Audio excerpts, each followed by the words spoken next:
All right, Doug, you ready to roll? Yes, I am. I have to admit, I feel uncomfortable right now, but we'll see how it goes. How about that? All right. Well, um, let's begin with a question that you raised in an email you sent to us earlier, which is your feeling that the driver training curriculum focuses on application more than foundation. What did you mean by that? That's the biggest one I've been struggling with this morning to put it into words. Okay. So if you'll bear with me here, and hopefully you can edit this, and that would be great. But what I would tell you, foundations are consistent.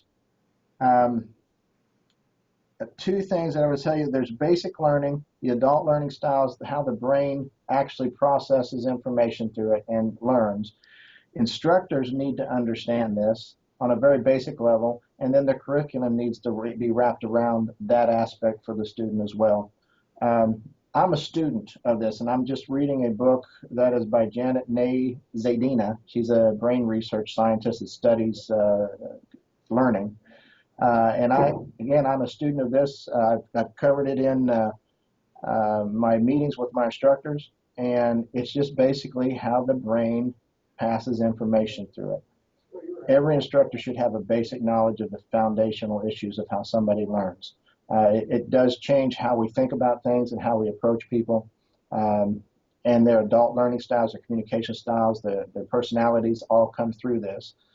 So that's the first thing. The second thing is basically the basic skills to drive a truck. Foundations to this.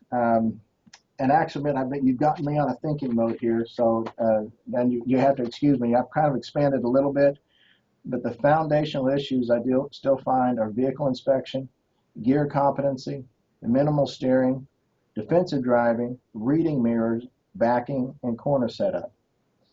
Mm. Where I come to really start talking to my instructors is, and I've actually onboarding two new instructors right now, taking them through my internal certification program, and we had a conversation between them out in our pad yesterday about backing, and I have very specific ways we teach, but they're not so specific that it takes away the instructor's ability to use his personality, his experience, and all those to help set up the learning experience. But what I found is that the instructor, just intuitively, he went to what his experience was, the application portion of it. And what I'm finding out when I'm bringing in new instructors is they intuitively go to the application because that's where they live. Foundations for them are already completed. It's a habit. It's something they just do. Uh, and so what they do is when they get frustrated trying to get a point across, they start bringing in all these resources, these experiences, and these nuances that they've dealt with and from different receivers and then parking lots and everything else to back a truck. And sometimes so much information that the student can't even start to deal with. I see. Okay, so I got to take it back to a very foundational issue. To, uh, for instance, in backing, sight pictures, and the sight pictures have to be on the truck and on the four cones, the bases of the four cones. They have to be consistent, and I found out that's the only consistent thing that you're going to take with you. For instance, we were having that conversation with my instructor yesterday. He was starting to point out cracks in the asphalt and different things you could go do and find just specifically on my parking lot. And I told him, look, you do that, the only place you're going to back is my parking lot. Mm. He started understanding that. But I also understood his point because he takes all that information in, and his neural pathway, it's kind of like a tree trunk. He has so much experience and so much information and all these nuances that have been put together in his mind that he can use all this stuff and take it with him. A student can't do that. So we lose a student so fast. We're wanting them to run before they can even walk. Mm. So we keep it to a very basic minimum. And again, the truck, and I give my instructors freedom to have sight pictures on a truck. And then they have to use the base of the four cones on the corner of the exercises. And I don't even set, and the other things we've done to try and help people pass in the past is we try to mimic the test site. I don't. I just want that. I actually purposely change up the test site so they have to approach these exercises in different manners. So they can start getting sight pictures and understand the edges of the vehicle and where they're at. So we're actually training them to pass. We're actually training them to back a truck, not just pass a test. See. What percentage of your students complete the training and go on to get their CDLs? Is it 100% or less? No, we have about a 95 to 98% testing pass rate, and then 100%, well, almost 100%. I mean, honestly, if they want a job, it's out there. Yeah. I can't force somebody to go take the job, but our pass rate has been very high. We work with folks. Have to admit another aspect here. See, we talk about in our industry, PTDI and NATMI are two organizations that talk about training and certifications on courses and that kind of thing. One's about competency and one's more about hours. But I think somewhere in between is the truth for these folks, because I've seen when I shorten my course to 16 days, and it's a seated portion of the course. I have two portions running together, but I shortened it and my failure rate went up. So I took care of the students. We got them trained, passed, and went on, but it cost me a little bit more than I should have. But then I extended it back out 3 more days and actually incorporated a few of the processes about how we know the brain works for these students, and our passing rate's gone back up to where it belongs. See. Okay, so. Okay. Well, great. You cited a lack of continuity between the schools and the employers. Wonder if you could elaborate on that a little bit, and what would make the process smoother for these students to get and keep and stay on the job? Well, the first thing I would say is, and I've heard this from many trainers, the first thing they do when they get a brand new student is everything you've learned in school, forget it. I'll teach you the real stuff. That's wrong. In my opinion, that's just not the way to deal with that. That takes the confidence and the competency of that student and just throws it out the door. What I'd rather do, when I did my own training program at a carrier that I worked at, I asked my trainers not to do that. I said, what I want you to do is tell them, look, this is what we learned in school. You had to do a 90-degree alley dot. Well, now I want to teach you the straight line setup. I want to teach you a 45. You don't always have to. We want the safest way to back for us is a straight line back, and that's why we prefer that. So the trainer expands his students' horizons and brings it in. I'd rather see trainers talk about expanding students' horizons rather than tell them to forget what they've learned at school. I think some of that's going away, but I hear that too often. Do you think employers should have more say over what is taught in schools? Yes, but qualified. I believe we need to have basic understanding of what the entry-level driver training requirements should be. And for the first time, we may have that. I guess we've heard that for the last 14 years. So we'll see how that runs. But at this point, I believe the FMCSA has to do something because they lost the lawsuit from OIDA, I believe. And so now they are needing to do that. I understand they've formed a committee that is going to sit down and identify those things, and hopefully we can go forward. So that's the first and foremost thing. The other one side of it is I think schools need to stay in most of the application mode, foundation mode, where employers need to deal with application. Case in point is just hours of service. I've had employers here. One employer said don't even train them on hours of service. And I asked him if I could play kind of a devil's advocate, and I said, so you want a student that has no clue what a logbook is, what 11, 14, or 70 are, you want him a blank slate. He changed his mind. He says, but don't just teach him the basics. I'll teach him how we're going to apply it with electronic logs, scannable logs, or how we're going to use the 8 and 2. Are we going to use the 34-hour restart? That's company. And that's the application, how they're going to use that. And through our industry, everybody uses that 34-hour restart or 8 and 2 split differently, or they don't use them at all. So. See. Okay. All right.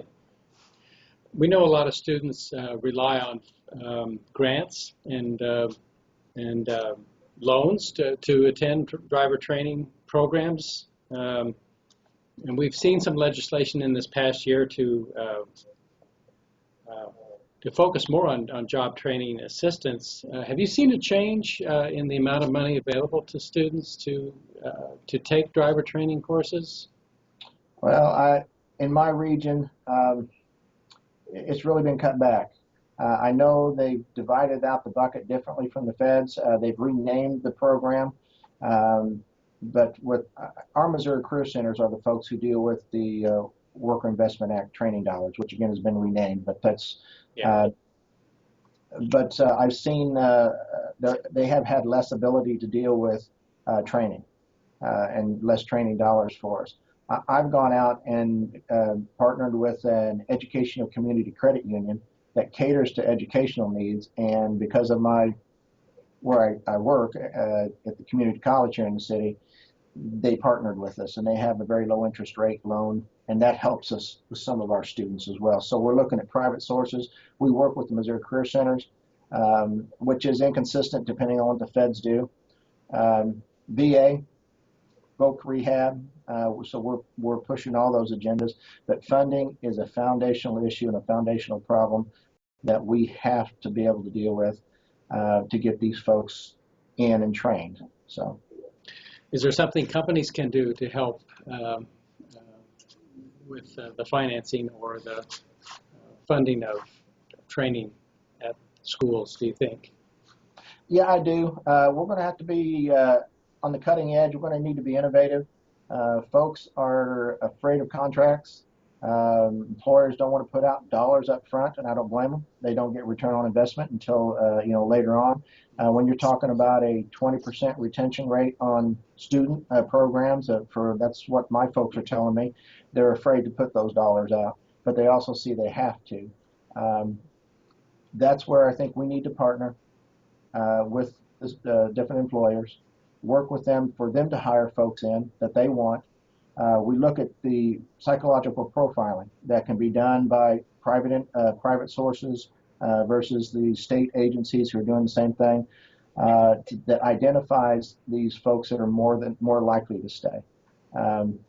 I just know a private source, Job Behaviors. They talk about how well they've worked with Arkansas, Wisconsin, a 70% retention rate through their programs. Honestly, if the employer had almost a guarantee, or lack of a better word, but a better opportunity to have 7% retention rate, then I think they'd be a little more generous as far as putting those dollars out and getting those folks in. So, can you tell us a little about what you're doing at the Ozark Technical Community College to expand your program for training? Yes, actually, what we're in the works.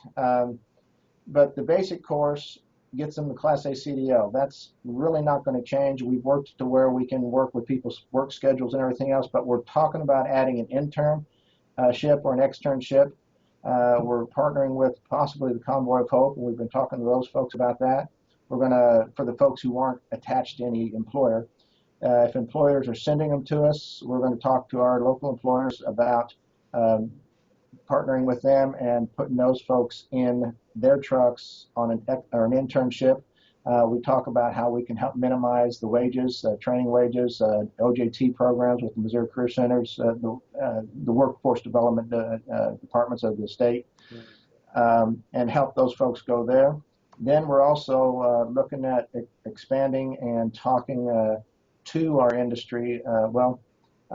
As a consulting piece, we're talking to a third-party vendor right now to where we're going to partner with those and talk to about consulting with finishing programs, as well as doing a train-the-trainer that we're talking about getting certified to where we can help folks supply those drivers and then train those drivers properly.